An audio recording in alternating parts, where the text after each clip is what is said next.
Have you ever started something new and had the feeling that something was very wrong? That's what happened to me when I started at a new school and discovered the bizarre rules of the school bus. My name is Matthew, and until recently, my life was incredibly normal. I lived in a big city, had friends I had known since childhood, and my routine was comfortable, predictable. But everything changed when my father was offered a job in a small, remote town. Without much choice, my family packed up and we moved to a place that seemed frozen in time. The town was small with narrow streets, old houses, and an atmosphere that I could only describe as strange. People looked suspiciously, as if I were an anomaly, something that didn't belong there. My first day at the new school was a mixture of anxiety and curiosity. The school was small, with narrow corridors and walls covered in faded notices. Everything seemed to be decades old, from the furniture to the students themselves. Early in the day, a teacher informed me about school transportation. Here, all the students use the school bus, he said, in a tone that seemed more like an order than an explanation. I thought it was strange, but I didn't question it. After all, my house was far enough away that walking was impossible. The bus seemed like a practical solution. However, something in the professor's eyes made me uneasy. He seemed to be sizing me, as if he wanted to say something more, but he held back. Later, a group of students pulled me aside and, in nervous whispers, began to give me advice. Follow the rules of the bus, they said. No matter what, don't break them. I asked them what they were talking about, but they just shook their heads, as if they were afraid to say more. That night, as I lay down, I couldn't help but feel that something was wrong. Shouldn't the school bus be just a means of transportation? So why did everyone seem so cautious? I was about to discover that, in that place, the bus was much more than just a vehicle. It was a test. It's the first step towards something I could never have imagined. The next day, at 6:45 a.m., I was standing on the sidewalk in front of my house, waiting for the school bus. The air was cold, and the sky still retained that dark tone typical of small-town mornings. When the bus appeared, I could see it from afar, cutting the deserted road with a slowness that seemed intentional. When it finally stopped in front of me, my first impression was one of discomfort. The vehicle looked like it came out of another era, with faded yellow paint and visible rust along the bodywork. The windows were covered in scratches, some of them with cracks that seemed to form strange patterns. The bus number was partially blacked out, but it could be read enough. 13. The driver, who introduced himself as Mr. Edgar, did nothing to relieve my uneasiness. He was a thin man with sunken eyes and a face that looked constantly tired. When he greeted me with a simple wave, I noticed that his hands were full of scars and stains, as if they had been exposed to something corrosive. He didn't smile, and his expression was serious, almost stern. I climbed the steps hesitantly, and the first thing I noticed was the absolute silence inside the bus. The other students were sitting, all in their respective chairs, staring straight ahead. No one talked, not even whispered. The atmosphere was so heavy that it seemed suffocating. It was as if the bus had a rule that everyone knew and followed without question. I found an empty seat in the middle of the aisle and sat down, trying to ignore the feeling that everyone was watching me. When I finally settled in, something stuck to the front seat caught my attention. It was an aged sheet of paper with yellowed edges and bold letters. It was taped and contained a list of rules. 1. Always choose the same seat. Never change places. Point 2. Do not talk during the journey, even if someone is talking to you. Point 3. Never look through the rear window. Point 4. If the bus stops halfway and no one gets off, close your eyes until you start walking again. Reading these rules made me feel a chill down my spine. Why so many restrictions? And why did some of them look so strange? I tried to ask a boy sitting on the bench in front of me, but he just shook his head quickly, as if even the act of speaking was a transgression. I looked at Mr. Edgar in the rearview mirror, but he seemed oblivious to everything, focused on the road. I sighed and leaned back on the bench, trying to ignore the growing discomfort. But one thing was certain, This bus was not just a means of transportation. Something else was going on there, and I didn't know if I wanted to find out what it was. As the bus began to move, the silence inside it seemed to grow even more. It was as if the sound of the engine and the creaking of the wheels were drowned out by an invisible force. I leaned back on the bench, trying to convince myself that it was all just exaggeration, both on my part and the bizarre rules pasted on the bench in front of me. After all, what could happen so strange on a simple school trip?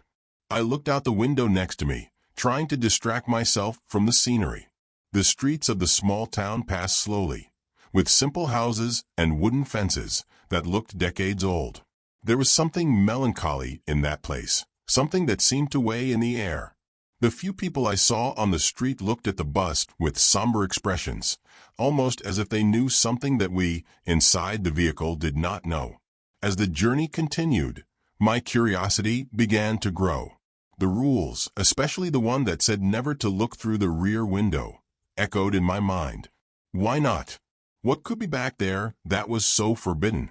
My gaze was drawn to the internal rearview mirror of the bus, but it was positioned in such a way as not to show the rear window, only the faces of the students. The temptation grew stronger. I knew I had to follow the rules, but part of me wanted to challenge them, to prove to myself that there was nothing to fear. I waited until the bus entered a straighter stretch of road, where I could look without attracting too much attention. With a quick movement, I turned my body and looked at the rear window. At first, I saw nothing but the empty road, stretching back through trees that formed a natural tunnel. But then something moved. A dark blur flashed through my vision, too fast to identify. I leaned forward, trying to focus better, and that's when I saw it. Something was on the road, following the bus. It was large, but its shape was indistinct, almost as if it was shrouded in shadows that danced around it. My eyes tried to adjust, but the more I looked, the less sense it made. It looked humanoid, but its movements were erratic, as if it were sliding instead of walking. I felt a chill rise down my spine, and my breath caught in my throat. "What are you doing?" whispered a voice next to me. It was the boy sitting on the bench nearby, staring at me with eyes wide in pure terror. He didn't wait for my answer, he just muttered, "You shouldn't have done that. Close your eyes. Now." I returned to my seat quickly, trying to erase the image from my mind. But the feeling that something was still there, behind us, was impossible to ignore. The bus continued its journey, but for the first time, I realized that those rules were not just exaggerations. They were necessary, and I had just broken one of them. The trip continued at its strange and tense pace, but I couldn't get out of my head what I had seen.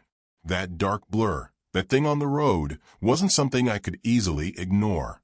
Even so, I forced myself to keep my eyes ahead, trying to focus on the route and the rules. As unsettling as they were, they seemed to be more than simple warnings. Then, without warning, the bus began to slow down. I looked around, trying to understand what was happening. There was no visible stopping point, no sign indicating that we were close to something important. The vehicle came to a complete stop in the middle of the road, surrounded only by tall, dense trees.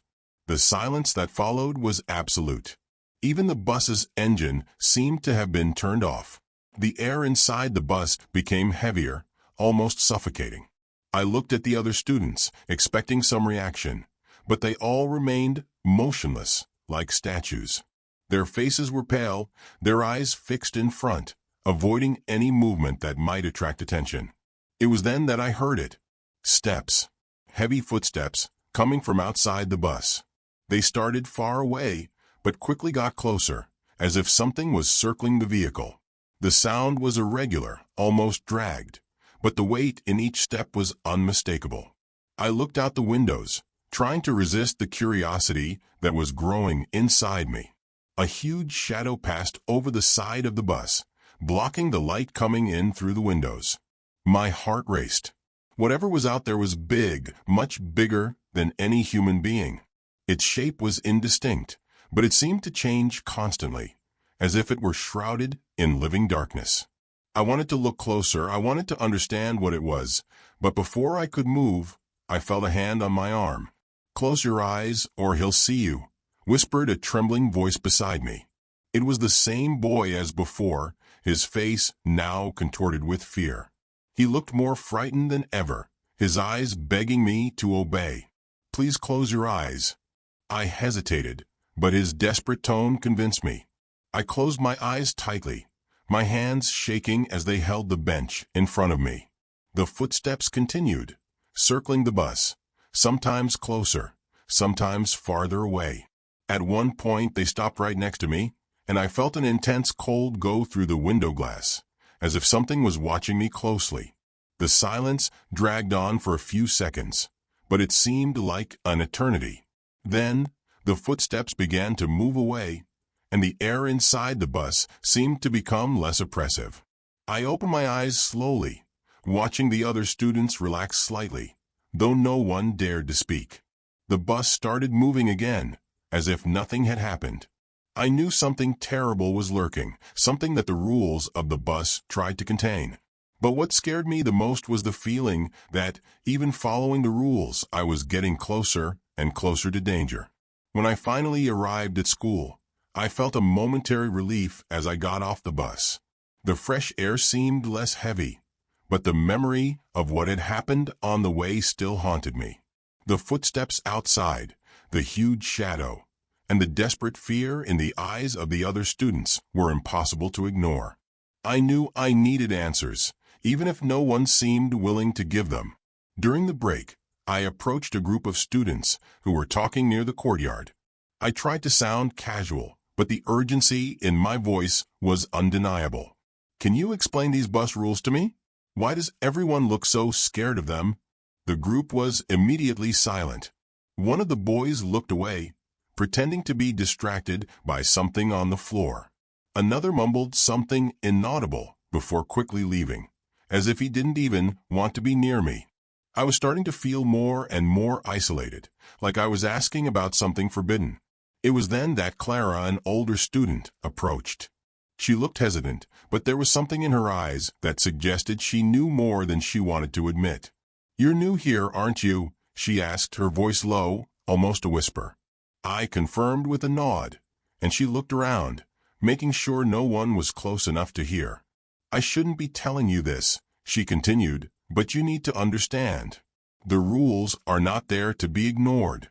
If you break one of them, he'll go after you." My heart raced. Who is he?" Clara took a deep breath, as if she was gathering the courage to continue. "No one knows exactly what it is," she said, her eyes fixed on mine. "But he was always here with the bus. The rules are the only thing that keeps him away. If you break them even a little, he notices. And then he starts following you." I wanted to disbelieve it, to laugh at it all as if it were a story to scare newbies, but Clara's serious tone and the memory of what I had seen on the bus made it impossible to ignore. "It's happened before," she continued. "A few years ago, a new student broke one of the rules. He changed seats in the middle of the journey, thinking it was okay. On the same day, he disappeared." "How did it disappear?" I asked, my stomach turning. "He just didn't show up at school. When we went to look for it, we found his backpack on the bus, but nothing from him. Not even the police could find an explanation." I was silent, trying to process everything. The rules were not just meaningless warnings. They were a barrier, a thin line that separated students from something that shouldn't exist. And I had already broken one of them. "If I were you," Clara said finally, her voice charged with worry, "I would follow the rules. All of them." And with that, she walked away, leaving me alone with the weight of what I had just learned. The next morning, while waiting for the bus, I felt an invisible weight in the air. It was as if something was lurking, watching my every move. Clara's words echoed in my mind. The rules are the only thing that keeps him away. I didn't know who or what he was, but I knew I couldn't make any more mistakes. When the bus arrived, I got in hesitantly, keeping my eyes down to avoid Mr. Edgar's gaze. He looked even darker that morning, with his serious expression and sunken eyes that seemed to look right through me. I sat in the same place as before, assuring me that I would not break the first rule. The other students were in their usual seats, the oppressive silence filling the vehicle as it began to move. I tried to convince myself that everything was under control, but I couldn't shake the feeling that something was wrong. My gaze wandered through the windows, trying to avoid the rear window at all costs. It was then that I saw it, a large, sticky black handprint stamped on the window next to me. She looked fresh, as if someone or something had just touched her. My heart raced. The brand didn't make sense. I knew that no one had touched the window, at least no one I could see. I tried to get the attention of a student sitting next to me. "Do you see this?" I whispered, pointing to the mark. He looked at it briefly, but before he could answer, the mark disappeared before our eyes, as if it had never existed. "You shouldn't be looking so much," the boy muttered, his voice charged with fear. He turned quickly, looking straight ahead, as if ignoring everything was the only solution. I leaned back on the bench, feeling the sweat running down my back. My mind was full of questions, but no answer seemed plausible. The rest of the journey was a blur of tension. I couldn't get the image of that mark out of my head. It was as if something was trying to warn me or intimidate me. And the scariest thing was the certainty that it had not been a mistake or coincidence. He was getting closer and closer, and I felt that it was only a matter of time before the inevitable happened. It was rare for the bus to make trips at night, but on this occasion, a school activity had extended longer than expected. When the vehicle stopped in front of the school, everyone rushed in, eager to get home. The darkness of the night seemed to make the bus even darker, with the interior lights flashing occasionally and casting elongated shadows through the aisles. I sat in the same place as always, assuring me that I wouldn't break any rules. The silence inside the bus seemed more intense at night, as if every sound, every movement, carried an extra weight. The other students were in their usual seats, all staring straight ahead, their faces almost expressionless. It was then that I realized something different. At the back of the bus, in a seat that was always empty, there was someone. A boy I had never seen before. He was sitting straight, completely still, with his hands resting on his knees and his head tilted slightly forward. His face was partially covered by the shadow of the ceiling, but even so, I could feel his gaze fixed on me. My first reaction was to look around, trying to see if anyone else had noticed. But no one seemed to react. The other students kept staring ahead, as if the boy simply didn't exist. My heart started racing. Who was he? Why didn't anyone else seem to see him? I tried to look away, but the feeling of being watched was overwhelming. When I looked again, he was smiling. It wasn't a normal smile. Her lips remained motionless, but her eyes, even in the shadow, seemed to convey a smile that was as wrong as it was disturbing. It was as if all the energy of the bus had changed, focused only on that boy. I swallowed, my mind racing in circles. The rules. Do not talk during the journey. Don't change places. Do not look through the rear window. But none of them seemed to apply to that situation. And somehow, I knew that any interaction with that kid would be a mistake. The bus continued on its way, every second seeming like an eternity. I forced myself to look ahead, ignoring the feeling that the boy was getting closer and closer, even without moving. The air around me felt colder, heavier, and the hum of the bus lights echoed in my ears like a warning. When we finally reached my point, I stood up carefully, avoiding looking back. I left quickly, feeling the weight of that look following me to the sidewalk. As the bus drove away, I glanced and saw, through the back window, the boy still sitting, smiling. At that moment, I realized that he was not a passenger. He was something much worse, and now he knew who I was. The next day, I tried to convince myself that what had happened at night was just the result of fatigue and my imagination. But the truth was, deep down I knew something was wrong. Very wrong. Even so, I got on the bus as usual, trying to keep my head down and follow the rules to the letter. Everything seemed normal, or at least as normal as that bus could be. Mr. Edgar kept his expression somber, and the students remained motionless in their seats, in an almost ritualistic silence. But as the bus moved, I felt that presence again, that oppressive feeling that seemed to press against my chest and make the air harder to breathe. It was then that I heard it, a low voice, almost a whisper, but clear enough to be impossible to ignore. "Do you know what's behind the bus?" My body froze. I knew where the voice was coming from, but I didn't want to believe it. Slowly, I turned my head to look at the back of the bus, and there he was, the boy from the night before. He was sitting in the same place, but this time his posture was more relaxed, as if he was waiting for my reaction. My mind screamed not to answer, to ignore him, but the words escaped before I could contain myself. "What do you mean by that?" I muttered, my voice barely audible, but that was enough to break the rule.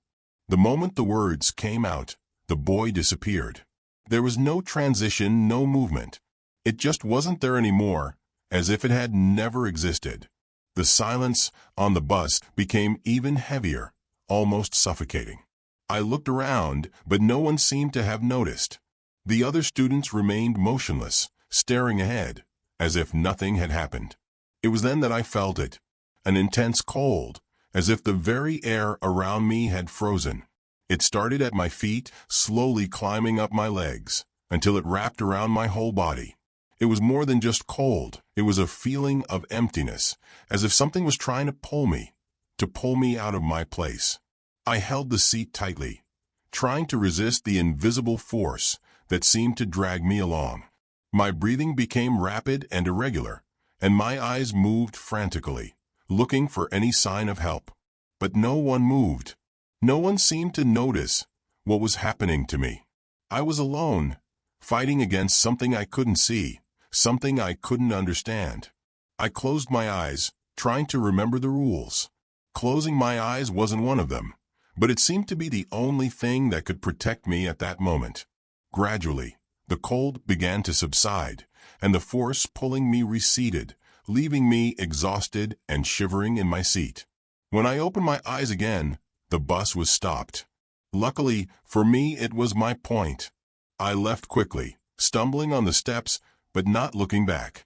I knew that I had made a mistake, that I had broken a crucial rule. And now, something was waiting for me, something that wouldn't stop until it reached me. The weight of the rules, the suffocating silence, and the inexplicable events began to erode my sanity. With each trip, I felt that I was closer to something I shouldn't know, something that existed only to punish anyone who dared to break the rules. But at the same time, a part of me, the one driven by curiosity and despair, couldn't help but need to know. That day, the bus seemed even more oppressive. Every sound, every movement, seemed charged with a tension that only I could feel. The other students remained silent, motionless as statues.